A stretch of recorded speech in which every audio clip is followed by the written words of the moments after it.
ചുമരെഴുത്തുകളും ഫ്ലെക്സുകളും നിറഞ്ഞ കേരളത്തിന്റെ വിവിധ ഭാഗങ്ങളാൽ ചുറ്റപ്പെട്ട മാഹിയിലെത്തുമ്പോൾ തെരഞ്ഞെടുപ്പാണെന്ന് പറഞ്ഞറിയിക്കേണ്ടി വരും. മാഹിയിൽ ചുമരെഴുത്തും ഫ്ലെക്സുകളും എല്ലാം നിരോധിച്ചതാണ് കാരണം. ഈ മാസം 18-നാണ് മാഹിയിൽ തെരഞ്ഞെടുപ്പ്. 3,30,262 വോട്ടർമാരാണ് മാഹി നിയമസഭാ മണ്ഡലത്തിലുള്ളത്.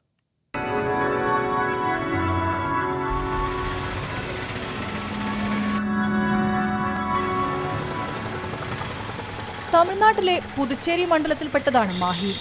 കണ്ണൂരിനും കോഴിക്കോടിനും ഇടയിലുള്ള ഒരു ചെറിയ കേന്ദ്രഭരണ പ്രദേശം. ചുറ്റും തെരഞ്ഞെടുപ്പിന്റെ കോലാഹലം ചുമരിലും നിലത്തും മതിലിലുമെല്ലാം കാണാം.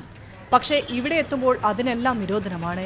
കുടുംബയോഗങ്ങളിലൂടെയും വീട് കയറിയുമാണ് പ്രചാരണം. പോണ്ടിച്ചേരി ഗവൺമെന്റ് എന്തൊക്കെ നിയമങ്ങളാണോ പ്രാബല്യത്തിൽ കൊണ്ടുവരുന്നത് ആ നിയമങ്ങളാണ് മാഹിയിലും പ്രാബല്യത്തിൽ വരിക. അത് പ്രകാരം പോണ്ടിച്ചേരി മുനിസിപ്പാലിറ്റി ആക്ട് പ്രകാരം പൊതുസ്ഥലങ്ങളിൽ പ്രചരണം പാടില്ല. ഒന്നും ചുവരെഴുത്തുകളോ പോസ്റ്ററുകളോ ബാനറുകളോ പ്രദർശിപ്പിക്കാൻ പാടില്ലാത്തൊരു നിയമമാണ് മാഹിയിലുള്ളത്. പിന്നെ പ്രൈവറ്റ് സ്ഥലങ്ങളിൽ പ്രൈവറ്റ് പാർട്ടിയുടെ കൺസെൻറ്റ് വെച്ച് നമുക്ക് ബാനറുകൾ പ്രദർശിപ്പിക്കാനാവുന്നതാണ്. എന്നിരുന്നാലും മാഹിയിലുള്ള രാഷ്ട്രീയ പാർട്ടികൾ അതിനും മുതിരാറില്ല. പുതുച്ചേരിയിൽ 19 പേരാണ് മത്സരത്തിനായി നാമനിർദ്ദേശ പത്രിക നൽകിയിട്ടുള്ളത്. തമിഴ്നാട്ടിൽ ഇടതു പാർട്ടികളുടെ പിന്തുണ കോൺഗ്രസിനാണ്. കോൺഗ്രസ് സ്ഥാനാർത്ഥി വി വൈദ്യലിംഗവും NDA സ്ഥാനാർത്ഥി ഡോക്ടർ കെ നാരായണസ്വാമിയും തമ്മിലാണ് പ്രധാന മത്സരം.